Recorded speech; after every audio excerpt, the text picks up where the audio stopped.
Welcome dear friends.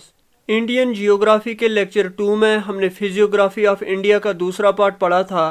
आज lecture 3 में हमारा टॉपिक है सॉइल्स एंड एग्रीकल्चर। ये हमें इसका पार्ट 1 पढ़ना है। हर एक कॉन्सेप्ट को मैं क्लियर करूँगा, आप कंसंट्रेशन के साथ पूरा लेक्चर सुनते रहना। ज़मीन के ऊपर की सतह को सॉइल कहा जाता है। ये सॉइल एनिमल्स, प्लांट्स और रॉक्स के मलबे से बनती है। सॉइल्स की स्टडी को पेडोलॉजी कहा जाता है और सॉइल्स के बनने की प्रोसेस को पेडोजेनेसिस कहा जाता है। पहले पार्टिकल साइज के बेसिस पर सॉइल की क्लासिफिकेशन देख लो। जिस सॉइल में बड़े पार्टिकल्स ज़्यादा मिकदार में होंगे उस सॉइल को सैंडी सॉइल कहा जाता है। जिस सॉइल में छोटे साइज वाले पार्टिकल्स ज़्यादा मिकदार में होंगे उसको क्लेई सॉइल कहा जाता है, और जिस सॉइल में बड़े और छोटे साइज वाले पार्टिकल्स तकरीबन बराबर मिकदार में होंगे उसको लोमी सॉइल कहा जाता है। क्लेई और लोमी सॉइल्स में पानी अच्छी तरह जज़ब हो पाता है, जिस वजह से इन क्लेई और लोमी सॉइल्स में गेहूं, चने और दालों की खेती अच्छी मात्रा में होती है। बाकी धान की खेती के लिए क्लेई सॉइल को अच्छा माना जाता है। मुख्तलिफ किस्म की दालों की खेती के लिए लोमी सॉइल को अच्छा माना जाता है, और कॉटन की खेती बड़े पार्टिकल्स वाली लोमी सॉइल में अच्छी होती है। अब कुछ मेजर फैक्टर्स देख लो जिन पर सॉइल के कैरेक्टरिस्टिक्स डिपेंड करते हैं। इन फैक्टर्स में parent material, climate, relief, vegetation time और बाकी लाइफ फॉर्म्स आती है। जिन चट्टानों से जो मिट्टी बनती है उन चट्टानों को उस मिट्टी के पेरेंट रॉक्स कहा जाता है। सॉइल के कैरेक्टरिस्टिक्स इन चट्टानों के कैरेक्टरिस्टिक्स पर डिपेंड करते हैं। मिसाल के तौर पर लावा रॉक से ब्लैक सॉइल बनती है और रेड सॉइल में आयरन ऑक्साइड प्रेजेंट होता है। क्लाइमेट यानी आबो हवा डिसाइड करता है कि कितनी तेजी से रॉक्स की वेदरिंग होगी। इंडिया के ज्यादा बारिश वाले रीजन्स में क्रिस्टलाइन ग्रेनाइट्स से लेटराइट सॉइल्स बनती है, और कम बारिश वाले रीजन्स में क्रिस्टलाइन ग्रेनाइट्स से नॉन लेटराइट सॉइल्स बनती है। तमिलनाडु के कुछ इलाकों में गर्म मौसम और कम बारिश की वजह से ब्लैक सॉइल पाई जाती है। इसी तरह से राजस्थान के सूखे मौसम की वजह से ग्रेनाइट और सैंडस्टोन से सैंडी सॉइल यानी रेतीली मिट्टी बनती है। ज़मीन के स्लोप या रिलीफ पर भी डिपेंड करता है कि किस रीजन का कैसा सॉइल कवर है। जैसे पहाड़ी इलाकों का सॉइल कवर थिन और प्लेन इलाकों का सॉइल कवर थिक होता है। सॉइल कितने टाइम के लिए एक ही जगह पर डिपॉजिट रहेगी, इस पर भी सॉइल के कैरेक्टरिस्टिक्स डिपेंड करते हैं, क्योंकि सॉइल का एक ही जगह डिपॉजिट रहने से सॉइल पर temperature, running water, wind, glaciers और डिकम्पोजर्स एक्शन करते हैं और सॉइल मैच्योर हो जाती है। सॉइल के कैरेक्टरिस्टिक्स नेचुरल वेजिटेशन पर भी डिपेंड करते हैं। जैसे जंगलों और खेतों की सॉइल में डेड प्लांट्स वगैरह ऐड होते हैं और सॉइल काफ़ी फर्टाइल हो जाती है। सॉइल के मेजर कॉन्स्टिट्यूएंट्स देख लो। इसमें मिनरल पार्टिकल्स, ह्यूमस, वाटर और आयर होता है। सॉइल होराइजन का मतलब ज़मीन की एक लेयर जिसके कैरेक्टरिस्टिक्स बाकी लेयर से डिफरेंट होते हैं। सॉइल होराइजन को मुख्तलिफ कैटेगरीज में डिवाइड किया गया है, जिसमें होराइजन ओ, ए, ई, बी, सी और होराइजन आर आता है। इन सभी होराइजन्स को एक साथ सॉइल प्रोफाइल कहा जाता है। होराइजन ए सॉफ्ट और पोरस होता है, जिस वजह से पानी इस लेयर में रह पाता है। इस होराइजन ए को टॉप सॉइल भी कहा जाता है। डायग्राम में देख लो। इसके बाद दूसरी लेयर है होराइजन बी। इस होराइजन बी में मिनरल ज़्यादा और ऑर्गेनिक मैटर कम होता है, जिस वजह से ये लेयर हार्ड और कम्पैक्ट होती है। फिर है होराइजन सी जो रॉक से बनी लेयर होती है। बाकी डायग्राम में होराइजन ओ, ई और आर भी देख लो। अब सॉइल्स की क्लासिफिकेशन देख लो। सॉइल्स को इनहेरेंट कैरेक्टरिस्टिक्स और एक्सटर्नल फीचर्स के बेसिस पे क्लासिफाई किया जाता है।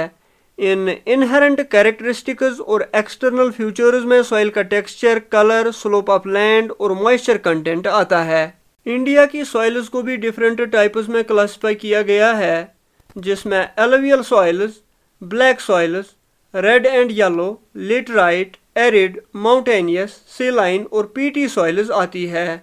जो ये इंडिया की सॉइल्स का क्लासिफिकेशन है, ये बहुत से कैरेक्टरिस्टिक्स को कंसिडर करके किया गया है, जैसे सॉइल की ग्नेसिस, कलर, कंपोजिशन और लोकेशन। अब हम इंडिया की इन सभी सॉइल्स को डिटेल में एक एक करके देखते हैं। इस डायग्राम में भी देख लो। सबसे पहले हम एलुवियल सॉइल्स के बारे में देखते हैं। ये एलुवियल सॉइल्स इंडिया के नॉर्दर्न प्लेन्स में पाई जाती है। एलुवियल सॉइल्स दरियाओं के फ्लो से ट्रांसपोर्ट और डिपॉजिट होती है, इसलिए ये सॉइल्स रिवर वैलीज में पाई जाती है। जैसे सतलुज गंगा प्लेन्स के बहुत बड़े एरिया में ये एलुवियल सॉइल्स प्रेजेंट है। इंडिया के तकरीबन 40% लैंड एरिया में एलुवियल सॉइल्स पाई जाती है। एलुवियल सॉइल्स के अंदर अच्छी मिकदार में पोटैश होता है और आमतौर पर फास्फोरस की कमी होती है। इन एलुवियल सॉइल्स का नेचर वेरी करता है। कहीं पर ये एलुवियल सॉइल्स सैंडी होती है, कहीं पे लोमी और कहीं क्लेई। एलुवियल सॉइल्स का कलर लाइट ग्रे या ऐश ग्रे होता है। अपर और मिडल गंगा प्लेन्स में दो मुख्तलिफ किस्म की एलुवियल सॉइल पाई जाती है, जिनमें एक है खड्डर और दूसरा बांगर। बाकी महानदी, गोदावरी, कृष्णा और कावेरी दरियाओं के डेल्टाज में एलुवियल सॉइल ही पाई जाती है। कुछ एलुवियल सॉइल्स नर्मदा और तापी वैलीज के अलावा गुजरात के नॉर्दर्न पार्ट्स में पाई जाती है। ये एग्रीकल्चर के लिए काफ़ी अच्छी सॉइल्स मानी जाती है। इन एलुवियल सॉइल्स में धान, गेहूं, गन्ना, टोबैको, कॉटन, जूट, मेज, ऑयल सीड्स और वेजिटेबल्स के अलावा फ्रूट्स की खेती भी होती है। अब इंडिया के नॉर्दर्न प्लेन्स की क्लासिफिकेशन रिलीफ फ्यूचर्स के बेसिस पर देखते हैं, जिससे हमें एलुवियल सॉइल्स के बारे में कुछ और चीज़ें क्लियर होंगी। इस डायग्राम में देख लो। इंडिया के नॉर्दर्न प्लेन्स में पहला रीजन है बब्बर, जो शिवालिक फुटहिल्स के पैरेलल आता है। ये बब्बर रीजन एग्रीकल्चर के लिए सही नहीं माना जाता। इस रीजन में ज़्यादातर बड़े बड़े दरख्त पाए जाते हैं। दूसरा है तिराई रीजन। इस रीजन में वो सारी नदियां नजर आती है जो बब्बर रीजन की पोरोसिटी में डिसअपियर हुई होती है। इस तेराई रीजन की सॉइल्स में नाइट्रोजन और ऑर्गेनिक मैटर अच्छी मात्रा में पाया जाता है, लेकिन फास्फेट की कमी होती है। तेराई रीजन के इलाकों में घास के मैदान और जंगलों के अलावा गेहूं, दान, गन्ना, जूट वगैरह की खेती भी होती है। तीसरा है बांगर रीजन। बांगर का मतलब ओल्ड एलुवियम, यानी इस रीजन में ओल्ड एलुवियल सॉइल पाई जाती है। इस बांगर टेरेस के नीचे लाइम नोड्यूल्स पाए जाते हैं, जिनको कंकर कहा जाता है। चौथा है खड्डर रीजन। ये low lying flood prone areas होते हैं, जहां पर न्यू एलुवियल सॉइल पाई जाती है। ये खड्डर रीजन्स दरियाओं के किनारों पर होते हैं, जिस वजह से इन रीजन्स की सॉइल काफ़ी जरखेज होती है। अब ब्लैक सॉइल देख लो। लावा के सॉलिडिफाई होने से ये ब्लैक सॉइल बनती है। ब्लैक सॉइल को रिगूर सॉइल या ब्लैक कॉटन सॉइल भी कहा जाता है। इंडिया के दक्कन प्लेट्यू में ज़्यादातर ये ब्लैक सॉइल पाई जाती है। इंडिया के 16.6% लैंड एरिया में ब्लैक सॉइल पाई जाती है। ब्लैक सॉइल वाले रीजन्स में महाराष्ट्र, मध्य प्रदेश, गुजरात, आंध्र प्रदेश और तमिलनाडु के इलाके आते हैं। ये ब्लैक सॉइल क्लेई और डीप होती है। सॉइल पार्टिकल्स के बीच में कम स्पेस होने की वजह से ब्लैक सॉइल इम्परमिएबल होती है। इस इम्परमिएबिलिटी की वजह से ब्लैक सॉइल में नमी यानी मॉइस्चर रहता है, इसलिए ब्लैक सॉइल खेती के लिए काफ़ी यूज़फुल मानी जाती है। इस सॉइल में कॉटन, वीट, जवर, लिनसीड, वर्गीनिया, टोबैको, कैस्टोर और सनफ्लावर के अलावा मिलेट्स की खेती भी होती है। ब्लैक सॉइल में लाइम, आयरन, मैग्नीशिया, अलुमिना और पोटैश पाया जाता है। साथ ही ये भी याद रख लो, इस सॉइल का कलर ब्लैक ही नहीं होता, बल्कि ये डीप ब्लैक से ग्रे कलर तक वेरी करता है। अब रेड एंड येलो सॉइल्स देख लो। ये सॉइल्स कम बारिश वाले इलाकों के क्रिस्टलाइन इग्नीशियस रॉक्स पर बनती है। खासकर ये सॉइल्स दक्कन प्लेट्यू के ईस्टर्न और साउदर्न रीजन्स में पाई जाती है। क्रिस्टलाइन और मेटामॉर्फिक रॉक्स में आयरन के फैलने से इन सॉइल्स का कलर रेड होता है। साथ ही एक और बात भी अच्छी तरह याद रख लो, जब इन क्रिस्टलाइन और मेटामॉर्फिक रॉक्स में नमी यानी मॉइस्चर की प्रेजेंस में आयरन फैलता है तो सॉइल का कलर येलो हो जाता है। फाइन पार्टिकल साइज वाली रेड और येलो सॉइल्स ज़्यादा फर्टाइल होती है बड़ी पार्टिकल साइज वाली सॉइल्स के मुकाबले में। In red and yellow soils में नाइट्रोजन, फास्फोरस और ह्यूमस की कमी रहती है, लेकिन पोटैश और पोटेशियम अच्छी मात्रा में पाया जाता है। आयरन ऑक्साइड की वजह से इन सॉइल्स का कलर रेड होता है। इंडिया के 10.6% लैंड एरिया में ये सॉइल्स पाई जाती है। ये सॉइल्स पूरे तमिलनाडु के अलावा Karnataka, south east Maharashtra, Telangana, Andhra Pradesh, Chhattisgarh, Orissa, Chota Nagpur plateau, south Bihar, west Bengal, Uttar Pradesh, Aravallis, eastern Rajasthan और नॉर्थ ईस्टर्न स्टेट्स में पाई जाती है। ये रेड सॉइल्स लूमी होने की वजह से ब्लैक सॉइल्स की तरह पानी को रिटेन नहीं कर पाती। अगर इन रेड सॉइल्स में सही तरह की फर्टिलाइजर्स और इरिगेशन टेक्निक्स इस्तेमाल किए जाएंगे तो cotton, wheat, rice, pulses, millets, tobacco, oil seeds, potatoes और फ्रूट्स की खेती अच्छी मात्रा में हो जाती है। अब लेटराइट सॉइल्स देख लो। ये लेटराइट सॉइल्स वेदरिंग का एंड प्रोडक्ट होती है। ये सॉइल्स हाई टेम्परेचर और हैवी बारिश वाले रीजन्स में पाई जाती है। हैवी बारिश होने की वजह से इन सॉइल्स में मौजूद न्यूट्रेंट्स पानी के साथ निकल जाते हैं, जिसको लीचिंग कहा जाता है। यानी इन सॉइल्स में मौजूद लाइम और सिलिका बारिश के पानी के साथ निकल जाते हैं और सॉइल्स में आयरन ऑक्साइड्स और एल्यूमिनियम कंपाउंड्स बचते हैं। लैटिन जबान में लेटराइट का मतलब है ब्रुक। यानी ये लेटराइट सॉइल्स मॉइस्चर लूज करने पे आहिस्ता आहिस्ता एक ईंट की तरह सूख जाती है। बॉक्साइट या फेरिक ऑक्साइड्स के ज़्यादा ग्रेवल्स प्रेजेंट होने की वजह से इन लेटराइट सॉइल्स का कलर रेड होता है। इन सॉइल्स में मैग्नीशिया, पोटैश और नाइट्रोजन की कमी रहती है। कभी कभी इन लेटराइट सॉइल्स में फास्फेट की मात्रा आयरन फास्फेट की फॉर्म में ज़्यादा होती है। वेट प्लेसेस पर जब लेटराइट सॉइल्स के साथ प्लांट्स और एनिमल मैटर मिल जाता है तो इन सॉइल्स के अंदर ह्यूमस की मिकदार बढ़ जाती है। कुछ लेटराइट सॉइल्स प्लांटेशन क्रॉप्स जैसे टी, कॉफ़ी, रबर, सिनशोना, कोकोनट, आर्कनट वगैरह की खेती के लिए अच्छी मानी जाती है। ये लेटराइट सॉइल्स बिल्डिंग मटेरियल यानी ईंटें बनाने के लिए भी इस्तेमाल होती है।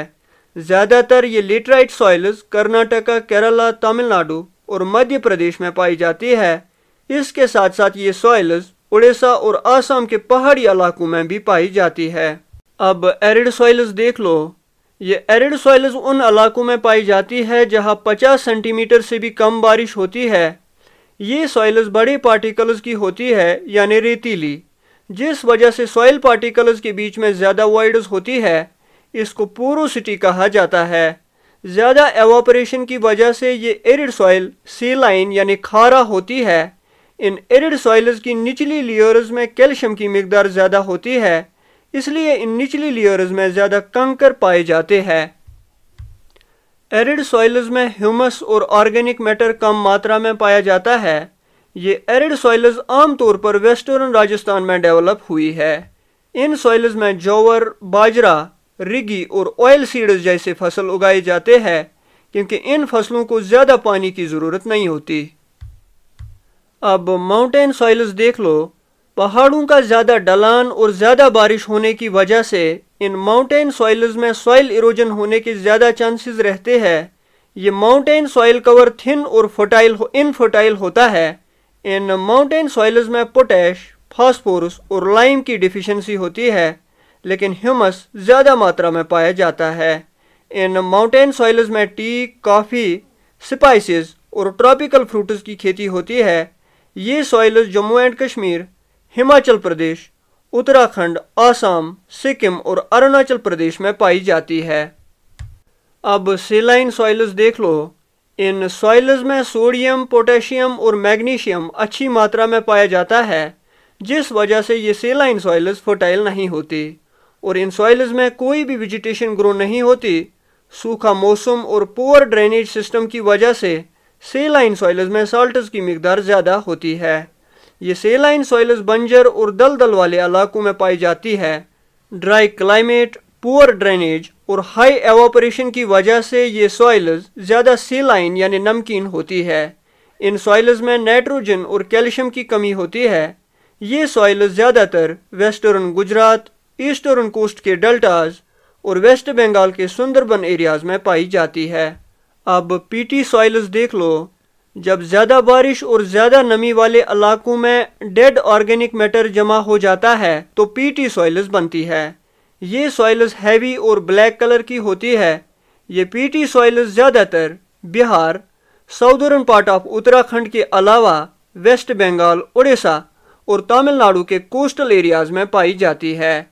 एक और बात साथ ही याद रख लो, जब किसी वजह से सॉइल की फर्टिलिटी में कमी आ जाती है इसको सॉइल डिग्रेडेशन कहा जाता है। हमने सारे टाइप्स ऑफ सॉइल्स देख लिए। अब सॉइल्स के बारे में कुछ और चीज़ें देखते हैं। जब नाइट्रोजन, कैल्शियम और मैग्नीशियम के क्लोराइड्स और सल्फेट सॉइल में ज़्यादा मात्रा में जमा होते हैं तो सॉइल्स की सेलिनिटी बढ़ जाती है और फर्टिलिटी कम हो जाती है। ऐसी कंडीशंस में सेलाइन सॉइल्स के साथ जिप्सम, राइस हस्क और राइस सिट्रा मिलाया जाता है ताकि सॉइल की सेलिनिटी कम की जा सके। जब सॉइल की टॉप फर्टाइल लेयर पानी या तेज हवा के साथ वॉश अवे हो जाती है इसको सॉइल इरोजन कहा जाता है। ये सॉइल इरोजन हम इंसानों के द्वारा खड़ी की गई प्रॉब्लम है जो हमें ही फेस भी करनी पड़ती है। पानी के फ्लो से मेनली 4 किस्म के सॉइल इरोजन होते हैं जिनमें रिलिंग, ग्लेइंग, शीट वॉश और रेन पीलिंग आते हैं। अगर किसी रीजन में काफ़ी समय तक सॉइल इरोजन होता रहेगा वहाँ पे फिंगर शेप्ड ग्रूव्स बनते हैं। इन ग्रूव्स का पूरा पैटर्न एक दरख्त की तरह होता है। इसको रिल इरोजन कहा जाता है। जब एक नाली का सॉइल इरोजन होता है तो नाली की गहराई बढ़ जाने के साथ साथ फ्लैट भी हो जाती है और एक रवाइन यानी खाई बन जाती है। इस खाई की गहराई 30 मीटर से भी ज़्यादा हो सकती है।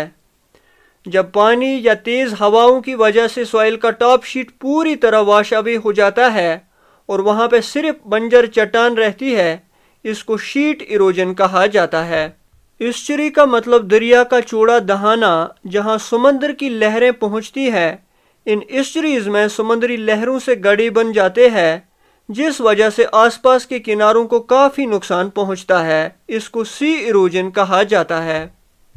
हिमालयन माउंटेन्स के ऊंचे रीजन्स में जो ग्लेशियर्स के मूवमेंट की वजह से सॉइल इरोजन होता है उसको ग्लेशियल इरोजन कहा जाता है।